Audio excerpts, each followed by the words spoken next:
কয়েক বছর আগেও ঝালকাঠির সুগন্ধা ও বিষখালী নদী ছিল দেশীয় মাছের স্বর্গরাজ্য।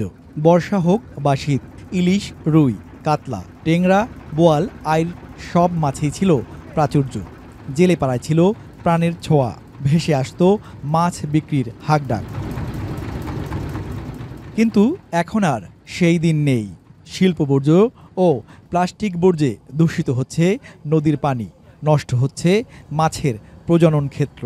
অসচেতনভাবে অবৈধ কারেন্ট জাল ব্যবহারের ফলে কমে যাচ্ছে মাছের স্বাভাবিক বংশবিস্তার। নাব্য কমে গড়ে উঠেছে ডুবোচর, বদলে যাচ্ছে পানির প্রবাহ, থেমে যাচ্ছে নদীর প্রাণচাঞ্চল্য। ভোর থেকেই জেলেরা নেমে পড়েন নদীতে। জাল ফেলে ঘন্টার পর ঘন্টা অপেক্ষা করে ফিরতে হচ্ছে খালি হাতে।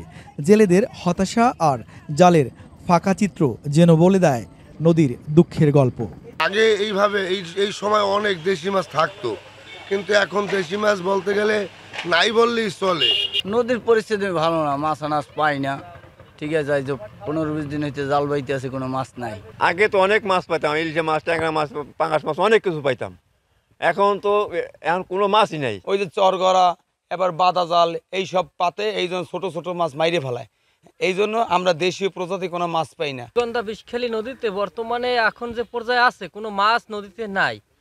আর অভিযানের আগে মৌসুমী জেলেরা যা 2 সাইড হয়েছিল সব মারি ফেলাইছে। দেশি মাছের চাহিদা আছে, কিন্তু আমাদের বাজারে তেমন ওটা আসে না। এই জন্য আমরা চাষের মাছটা বিক্রি করি, যেমন পাঙ্গাস মাছ, রুই, কাতল, তেলাপিয়া ইত্যাদি। এদিকে মাছের প্রজনন বাড়াতে কৃত্রিম প্রজনন, নিষেধাজ্ঞা এবং নদী খননের মতো পদক্ষেপ নেওয়ার কথা জানান মৎস্য কর্মকর্তা। অবৈধ কারেন্ট জাল দিয়ে মাছ ধরে এবং বিভিন্ন ধরনের অবৈধ ক্ষতিকর জাল দিয়ে মাছ ধরে এই মাছের বংশ নষ্ট করছে। এই বিষয়ের উপরে মৎস্য অধিদপ্তর কর্তৃক বিভিন্ন কার্যক্রম গ্রহণ করা হচ্ছে। বিশেষ করে অভয়াশ্রম, মাছের প্রজনন ক্ষেত্রগুলি আমরা রক্ষা করছি। এর মাধ্যমে আমরা চেষ্টা করছি যেন নদীতে তার আগের মাছের অবস্থা ফিরে আসা যায়। এই নদীগুলো শুধু প্রাকৃতিক সম্পদ নয়, উপকূলীয় হাজারো মানুষের জীবন ও জীবিকার আশ্রয়।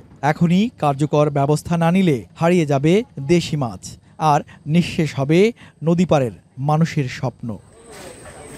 আল আমিন তালুকদার, এখন ঝালকাঠি।